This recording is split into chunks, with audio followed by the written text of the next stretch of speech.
in a certain code language, Langor is written as RZMTLFL.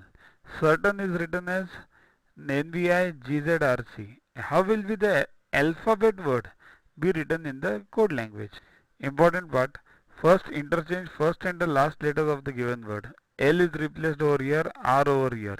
Now in between, except the first and the last letters of the word, replace each letter of the word by the same position letter from the right end of the English alphabet. It means from left if you count A is what first.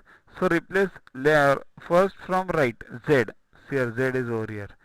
From left if you count N is what number? N is 14th number from the left. So replace it with 14th number from the right. Total there are 26. So half is 13. So 14th will be M. That's why M replaced. Same logic everywhere, and then you will get the alphabet word as TOKSZYVA.